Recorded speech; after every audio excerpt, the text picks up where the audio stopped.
आज का दिन स्पेशल भी है और शायद मेरी ज़िंदगी का नई शुरुआत भी कह सकते हैं, क्योंकि कुछ टाइम से मैं इतने प्रेशर में था कि मैंने अभी हर मतलब एक तरह से घर छोड़ जाने का, घर से भाग जाने का सब कुछ सोच के देख लिया था कि हाँ, मैं भाग जाऊँगा, मैं भाग जाऊँगा, मैं भाग जाऊँगा। घर वालों से बहुत लड़ाई की मैंने, लेकिन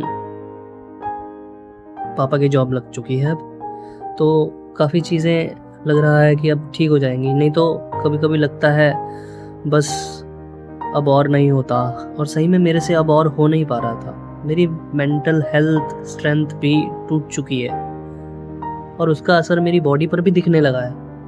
इतने लंबे टाइम तक सब कुछ सहने के बाद ना दिमाग साथ देता है, ना बॉडी। ये तो आप सबके साथ भी होता होगा। कुछ करने की कोशिश कर रहा था तो फ्रस्ट्रेशन आती थी, गुस्सा आता था, अपनी हालत पर तरस भी आता था, पर ओवरथिंकिंग ऐसी है कि जो ख़त्म ही नहीं हो रही थी उस वक़्त तक। सब छोड़ देने का मन कर रहा था, कहीं दूर भाग जाने का मन कर रहा था। लेकिन मैंने खुद से एक वादा किया था कि मुझे 100% नहीं बदलना है, हर दिन 1% बेहतर बनना है, और अगर उस 1% के लिए मुझे खुद से लड़ना पड़े तो लड़ने के लिए तैयार हूँ मैं लड़ूँगा।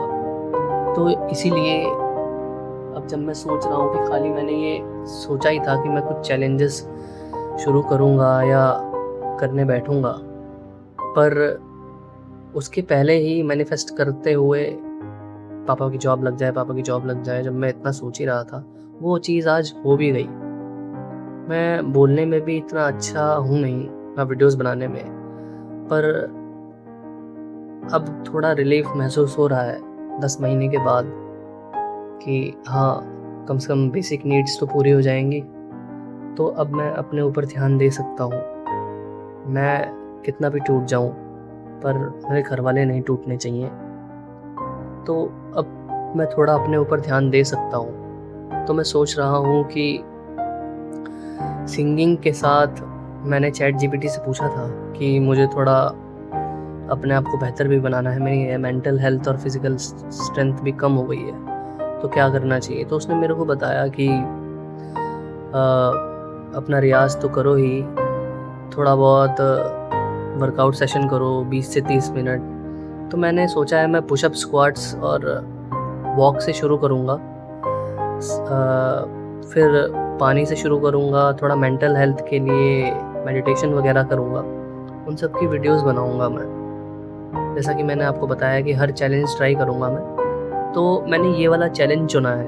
वैसे मैं इतना सीरियस रहता नहीं हूँ, पर इतनी सारी चीज़ें जो मेरे साथ चल रही थी ना, मैं अपने आप को कंट्रोल नहीं कर पा रहा था और बार-बार डिप्रेशन, टेंशन सब कुछ चल रही थी। थोड़ा रिलीफ़ मुझे मिला है, तो अब आपको सैड नितिन के साथ हँसता, खेलता, मज़ाक, मस्ती करता हुआ, दोस्तों के साथ बकचोदी करता हुआ मिल जाएगा, हमेशा ही मिलेगा।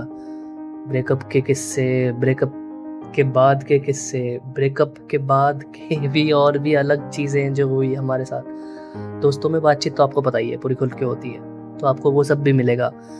तो थैंक यू सो मच। और ये जो चैलेंजेस हैं, मैं पूरे सीरियसनेस के साथ करूँगा इन सब के साथ। घूमेंगे, फिरेंगे, नाचेंगे, गाएँगे।